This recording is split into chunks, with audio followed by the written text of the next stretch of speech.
Peut-être qu'avant de rentrer dans le vif du sujet, on pourrait se présenter. Oui, bien sûr. Je m'appelle Lisa, je suis designer, je fais de la médiation scientifique, entre autres, et c'est moi qui ai fait les illustrations, l'animation, le montage des vidéos, et j'ai participé à la rédaction. Et moi, je suis Anifa Bouziri, doctorante en épidémiologie dans le laboratoire de modélisation, épidémiologie et surveillance des risques sanitaires, au CNAM. Le CNAM, c'est le Conservatoire national des arts et métiers. Et en plus de ma thèse, je m'intéresse particulièrement à la santé planétaire et aux différents enjeux et acteurs qui y sont entremêlés.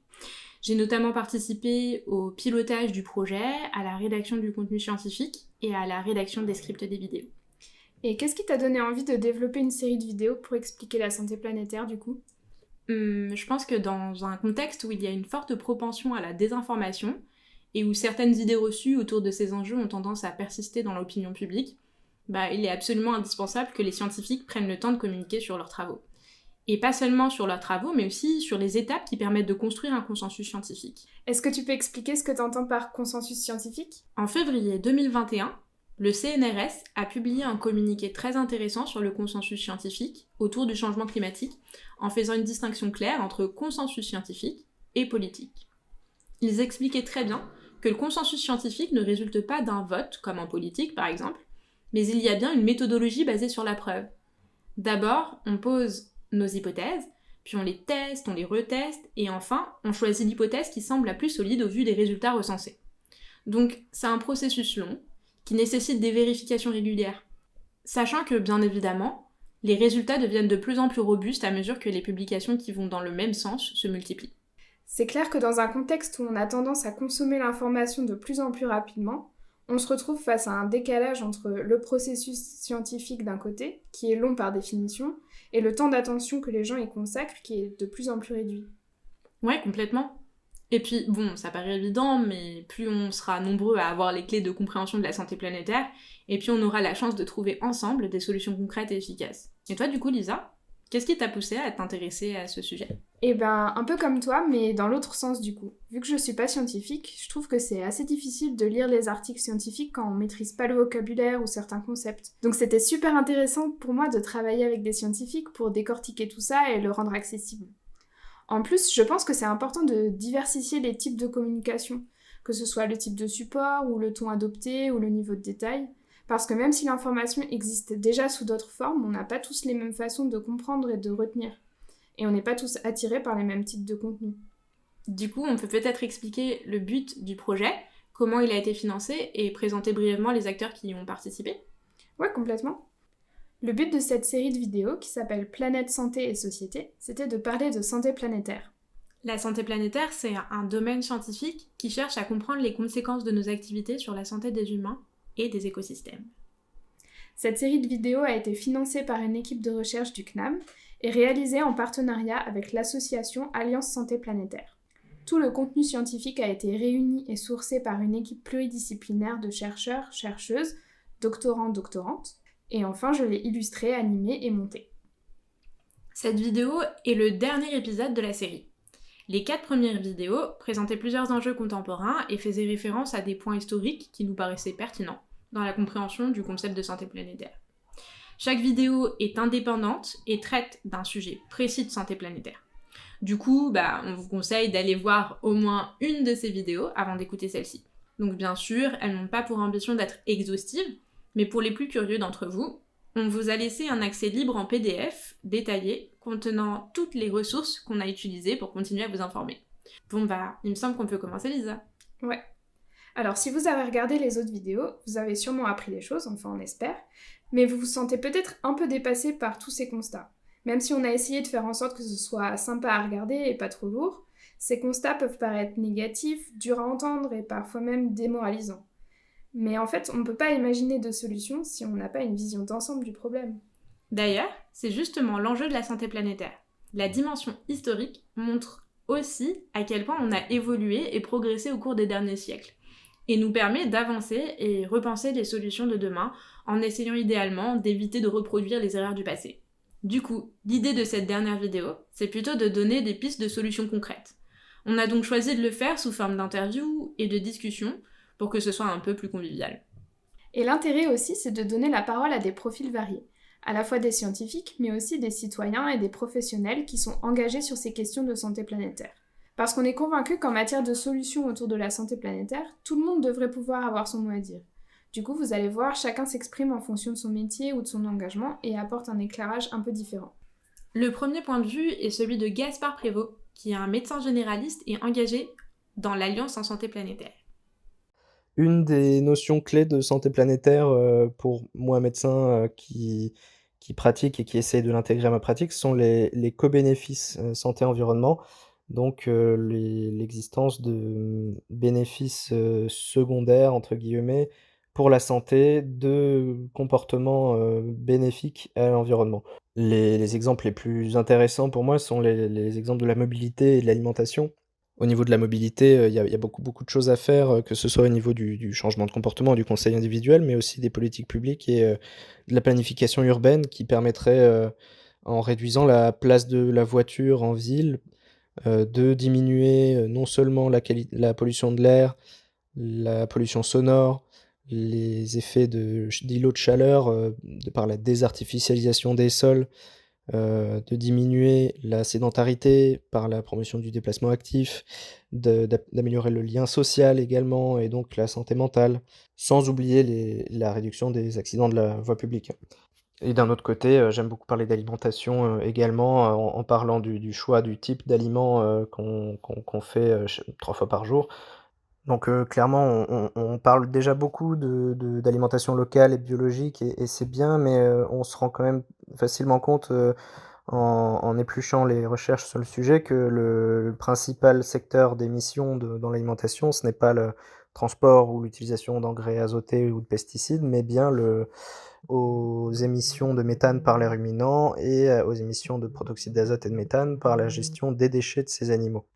L'utilisation de terres agricoles, qui sont, à 70 aujourd'hui utilisées pour, nourrir les animaux d'élevage, et ce sont des terres qui sont utilisées, pas forcément dans les pays qui consomment ces protéines animales, mais justement qui sont plutôt importées et donc réduire cette consommation-là, en fait, permettrait d'améliorer la souveraineté alimentaire des populations de ces pays, chez qui, en fait, on vole les ressources.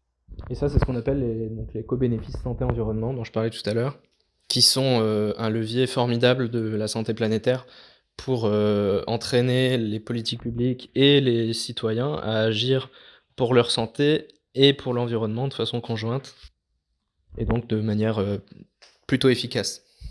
Il faut changer de paradigme, socio-économique, il faut changer de système de croyance, en fait, de la domination de l'humain, contre les autres, êtres vivants et de la domination de la génération actuelle sur, les générations d'après. On a besoin d'avoir une vision plus long-termiste des impacts de nos comportements de consommation et de vie, parce qu'aujourd'hui on est quand même, que ce soit au niveau politique ou au niveau individuel, très axé sur, les bénéfices à court terme. Tout ce qui va, nécessiter des changements de comportement perçus comme négatifs, culturellement, traditionnellement, socialement, avec des impacts bénéfiques, mais à long terme, en fait, on n'arrive pas à les voir et donc à les intégrer. C'est quelque chose qui est pas forcément à la portée de tout le monde puisqu'il y a quand même une tranche majoritaire de la population qui subit quotidiennement des contraintes socio-économiques, pratiques, matérielles qui font que, ils n'ont pas ce qu'on appelle le taux d'escompte temporel de se projeter dans le futur et donc de réfléchir aux impacts de leurs, choix. Et ça, du coup, ça explique que ces changements de comportement sont d'abord tributaires des inégalités socio-économiques, de la justice sociale, qui, on l'entend, souvent est tout à fait liée, à la question, environnementale, hein, fin du mois, fin du monde, même combat.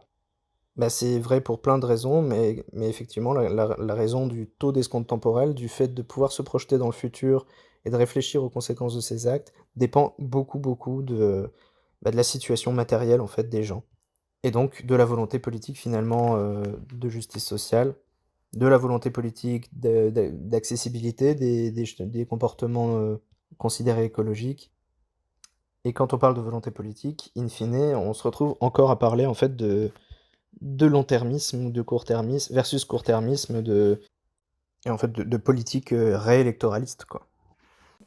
On a eu le point de vue d'un professionnel de la santé. Maintenant, on va aussi prendre le temps d'écouter l'intervention de quelqu'un qui a un profil très différent, Canel Fourdrinier, qui est co-réalisatrice du documentaire Décolonisons l'écologie. Elle est également membre du collectif martiniquais des ouvriers et ouvrières agricoles empoisonnés par les pesticides et mène des travaux de recherche en histoire du droit et des institutions dans un cadre universitaire. Son sujet de recherche porte sur les résurgences du droit colonial dans les structures de la société martiniquaise au travers du prisme de l'utilisation des produits phytosanitaires. Selon moi, la santé planétaire, c'est l'interdépendance qu'il existe entre la santé humaine et l'état de l'environnement, et donc de fait, la nécessité de le préserver pour assurer notre survie, mais surtout des conditions de vie dignes à l'ensemble des êtres humains. La santé planétaire, c'est donc un idéal à atteindre qui nécessite de prendre en considération l'inégalité des responsabilités humaines dans la destruction du vivant, mais également les inégalités sociales et économiques qu'elle engendre ou qu'elle renforce.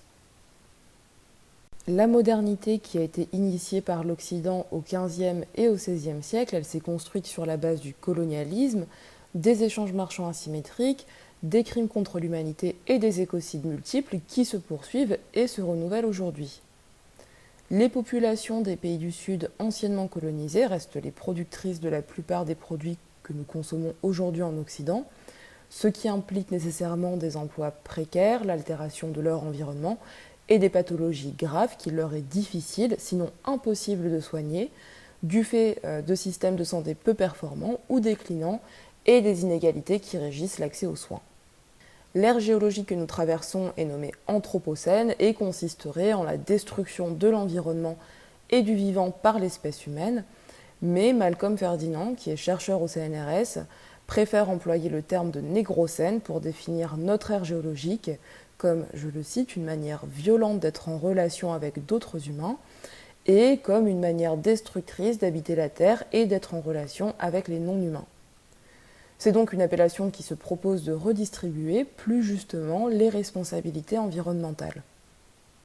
Dans mon domaine d'expertise, je constate l'interconnexion entre la santé humaine, les questions socio-économiques et environnementales via l'étude des luttes qui ont été menées par les ouvriers et les ouvrières agricoles de Martinique, dont l'organisation du travail et le statut n'ont pas substantiellement changé depuis l'abolition de l'esclavage de 1848.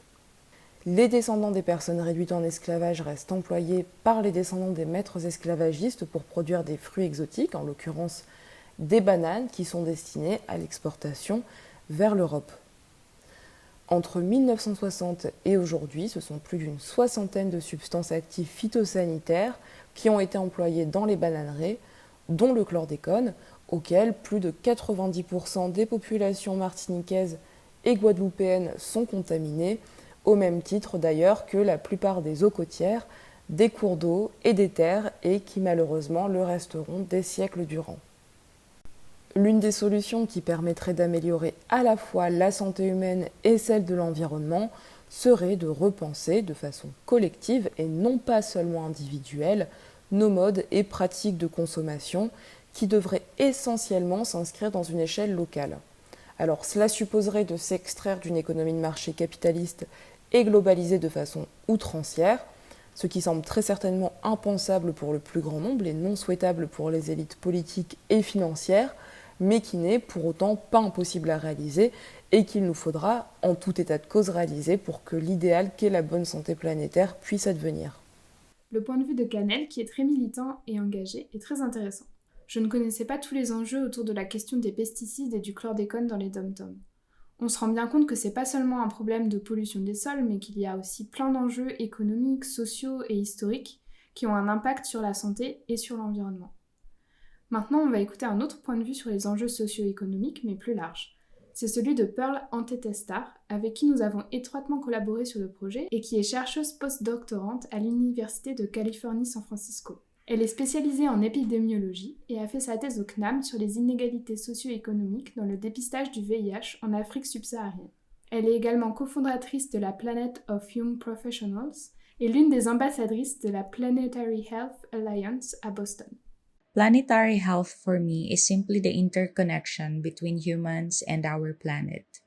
On a more complete note, the World Health Organization has defined it as the achievement of the highest attainable standard of health, well-being, and equity worldwide through judicious attention to the human systems, which are political, economic, and social, that shape the future of humanity and the Earth's natural systems. According to the 2015 population surveys in the USA and Europe, the two biggest global problems are inequality and climate change. The COVID-19 pandemic has revealed weak and unequal health systems. According to OECD, the richest 10% of the world own 76% of all wealth, while 50% of people on the planet own just 2% in 2021. However, the people who are least responsible for human-induced climate change are those who are generally living in the global south or low and middle income countries, people who are marginalized and disadvantaged, and with few resources. They're suffering the greatest consequences based on an OECD report. They're vulnerable to sea level rise, extreme weather events, natural hazards, and food and water insecurity, and their lack of resources to alleviate these impacts could force them to migrate and flee their homes. There are potential solutions to improve human and planetary health from the grassroots to national level. As individuals, being mindful and aware of how our own individual actions can harm or benefit the planet can make a huge impact collectively. At the national level, based on the literature, battling climate change and reducing avoidable health inequalities should be part of a common agenda that would involve political leadership and accountability. Planetary health problems are multifactorial, which may only be solved by multifactorial solutions. Breaking the silos between different disciplines and promoting transdisciplinary actions and research would be an essential step. And more importantly, we should always remember by heart and mind that we cannot have healthy humans without a healthy planet. Pour terminer, pour apaiser un peu votre éventuelle éco-anxiété, nous allons laisser la parole à Yuria Selidwen, qui est autochtone des peuples Nahua et Mia Tseltal, des Hautes-Terres du Chiapa. Sa thèse est un plaidoyer sur la sagesse et les connaissances autochtones. Cette intervention est particulièrement importante pour nous puisqu'elle porte la voix d'une culture qui est en train de disparaître. Je vous laisse la découvrir. Honhak bil Yuria Selidwen. Honhat zumbalom nahuatzok mayaetik tetstoyhelalskin al Chiapas, México. Hakich temuk telum kinal yu un kushineletik olonete bantia yone. Hakich temuk stalel skushlehaltes bapich mechtatike. You just heard my indigenous Maya Tzeltal language. Speaking it is a statement toward diversity and awareness of the massive cultural extinction, as we lose an indigenous language every 2 weeks. Revitalizing our languages reclaims places of belonging, in itself a determinant of planetary health.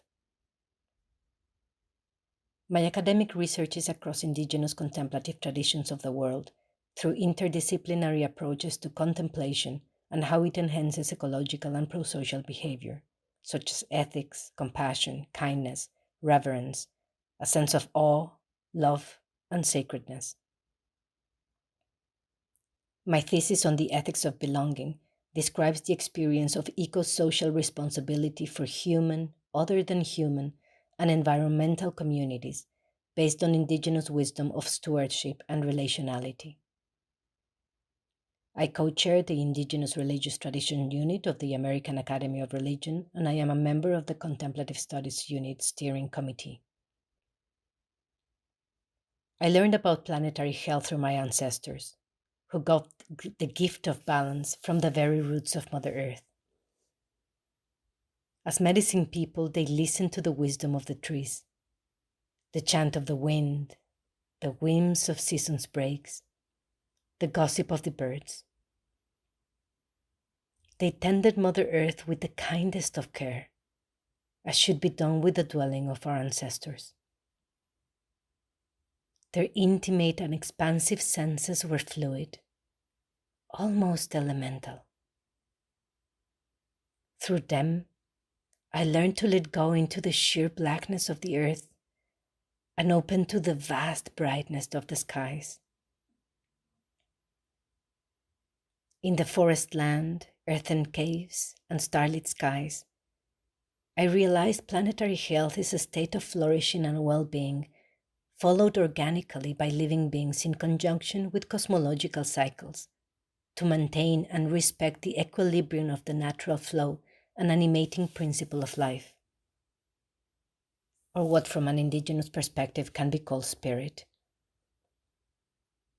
A state of health and balance results from a harmonized response to adaptation to change and cultivate ethical and reciprocal approaches in environmental communities.